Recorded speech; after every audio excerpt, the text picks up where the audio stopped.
Hey folks, hello, and welcome back to another episode of Car Show and Tell. I'm your host, Tim the Toolman, and today we got a little bit of a shop storage idea to show you.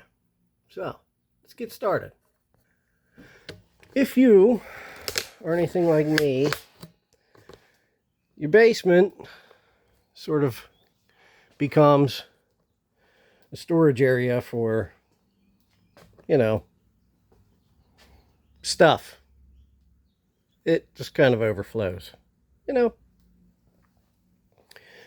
And in an effort to keep everything stored nice, neat, and tidy, you do the inevitable thing. You build shelves. But where do you go with stuff like that? I kind of collect engine parts and occasionally complete engines. And they sit around until I inevitably get the chance to put them back together for a project car. And, well, I'm going to show you a nice, neat, easy, and most importantly, cheap way to store these. It would probably work for complete engines, with a few modifications and some larger casters. But if you have empty blocks like me, I tend to get engines and I take them home and I tear them down and I throw away the pieces that I'm not going to use because why hang on to them? Scrap them. And I'm left with empty blocks laying around until I collect all the parts and pieces to put them back together. So where do you put them? Stack them up? Throw them in a pile? Well, I got a solution for you. So, I'm going to show you the first thing that you're going to need, and that's a set of these. They're casters. I find these at Home Depot. They're relatively small, low profile, but they have a 200-pound capacity. So, I mean, that works out to, what, 50 pounds per little plastic wheel. More than enough capacity that you can lay a block on top and roll it around. So, that's what we're going to do. Follow along. Okay, the next thing that I've got here, some pieces of 3/4-inch scrap plywood. Okay, doesn't have to be good plywood, just has to be scrap. Something you otherwise really wouldn't use for anything. Small bits and pieces. These boards, these are cut to, those are 4 inches across by 16 long. These are 3.5 across by 18 long. And generally, that size works pretty well for small blocks. This will work for a small block Chevy. For a small block Ford, you'll have to cut one of these pieces 16 by 3.5 because it doesn't quite fit. There's not as much clearance on a small block Ford between the rear main and the fourth main. You need a thinner board. But 16 by 4 works most of the time for a small block Chevy. You know what? That fit before. You know the rule. Camera's running. It won't work. So, let's see how we finish this out. We got those pieces between the first, second, and the fourth and fifth mains. Let's carry on. Well, that changed my mind. I took my longer boards and laid them on either side of the main caps. And then I laid these boards in between the first, second, and the fourth, fifth. That way, they're not, they go in and out of there a little more easily. So the next thing that we're going to do is take a drill and some fasteners, and we're going to put a couple of screws in each corner, here and here and here and there, in every corner. And let me set this up.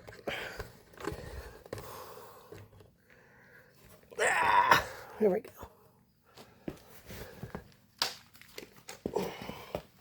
And these are just 1.5 screws, because we've got 3/4 ply board, 3/4 and 3/4, 2 layers of it. Should be 1.5 inches.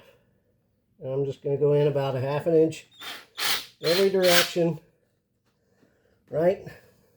I'm going to make sure my boards are straight and 90 degrees to each other. I'm going in 1/2 inch into the corner, both directions, and I'm screwing my boards together. And I'm going to do this on every corner, just like so. So there we have it. We've got all our boards screwed together in a square frame, and in theory, it should come out of here. It might take a little persuasion, but you can wiggle this frame out of the mains. But it's actually kind of cool to see that it's pretty well secure in here. It doesn't really want to come out too easily.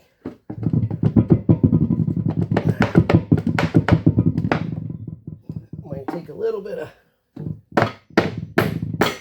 persuading. It's pretty secure. You know, it's not going to flip right off of this little rack.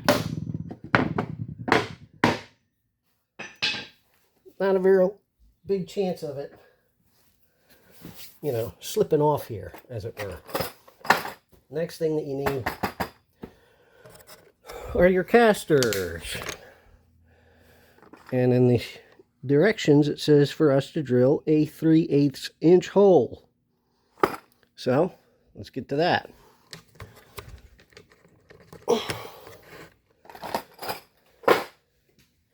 I have a drill and a 3/8 inch bit, and I'm just going to plot my drill hole by eye in between, sort of centered up right where our two boards intersect. And I'm just going to carefully drill through here. There's no metal on the opposite side of this, but I want to be very careful that when my drill bit comes through the other end, that I'm not messing anything up on the block. You know? So, not a whole lot of pressure. Actually, maybe if I just pull this out of here. This sucker really is on there. Good.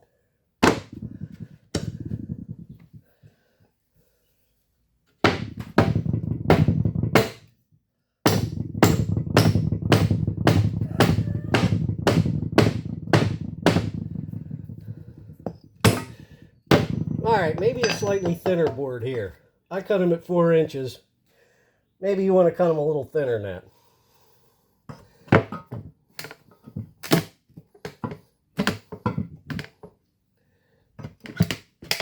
It certainly is secure. If you don't want to drill with this sitting on the block, pop it out.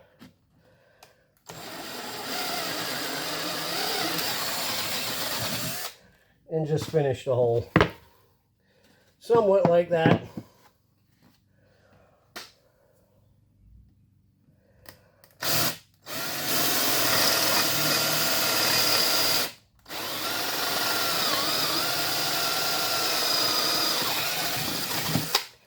Just make sure your holes go straight up and down.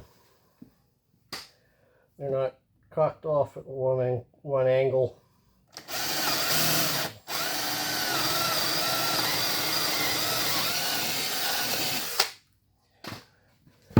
Okay. So, there's our holes in all 4 corners.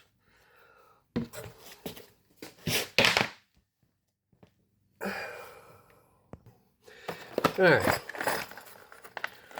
We're going to open up our casters.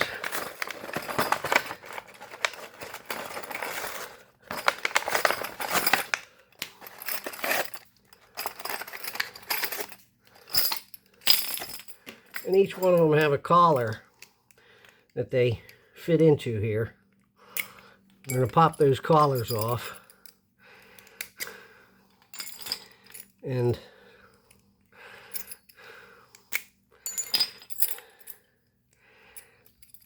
these collars are made to fit down into our 3/8 inch holes that we've drilled. And you see they've got teeth around the end here.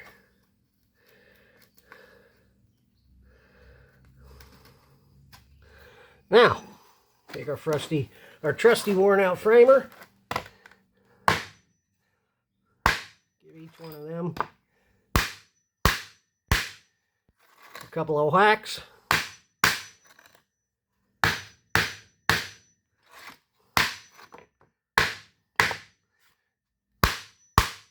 Drive them down into our plywood. After that, we pop our casters down into the holes.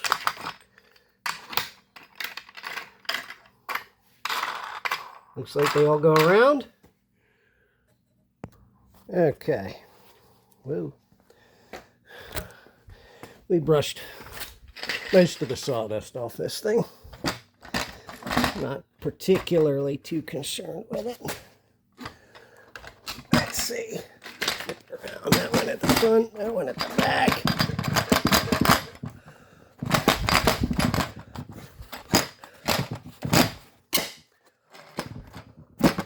Now, there we go. Just like that. And we roll our block back up on its bell housing. And then carefully roll it over on its wheels. After I get into the glove one.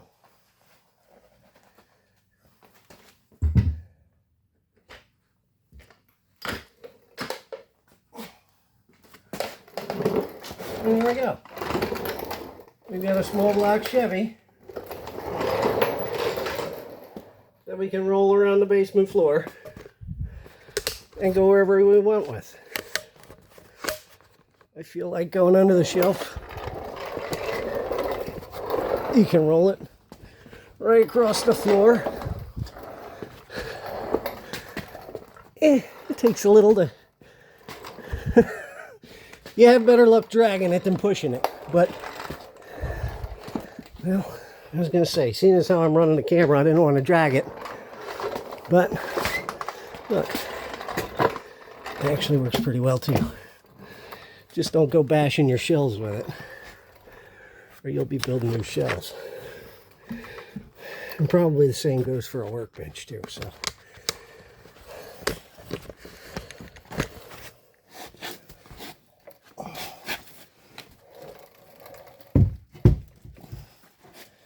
Right under the shelf, beside the other two, where it's down out of your way. And hopefully you don't stub your toes on it. That's why I don't come down here without shoes on. And the same thing actually works pretty well for complete engines. I generally just kind of make a wheeled cart with 4 cylinders, and I just lay it over on to the cart. So, it works for shelves. It works for under workbenches. It works for under cabinets. So there you go. That's my big idea. And it works equally well for small blocks, intermediate blocks. There's a 400 Ford.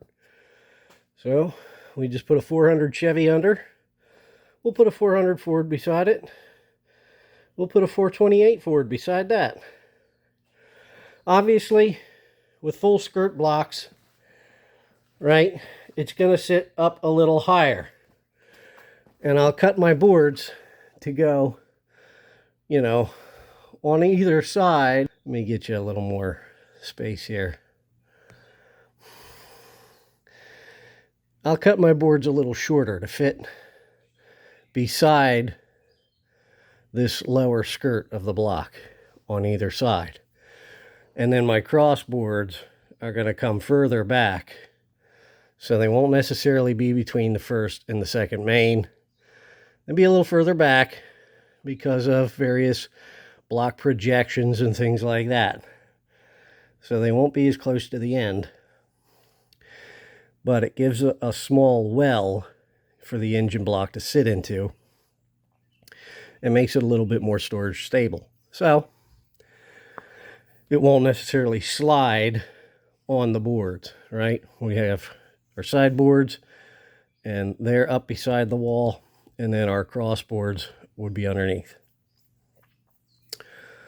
And it takes up a little bit more room height-wise, simply because it's a full skirt block, and the mains can't sit down in between the boards like they would on a block such as this. So there you have it. If you got some extra engine blocks sitting around for different projects, you don't know what to do with them, try that. I mean, these are literally the cheapest casters on the shelf at Home Depot. They're like $7.78 a pack. So for a pack of these and a few screws and some 3/4 inch plywood, which probably would have wound up in the burn pit anyway had I not used it, can't complain. So maybe it'll come in handy for somebody, maybe it won't, but I thought I'd share. So there you go. If you like what you see, I'm Tim Toolman. This is Car Show and Tell. Like, subscribe. We got a bunch of other stuff going on. And we'll see you guys on the next one. Take care. Bye-bye.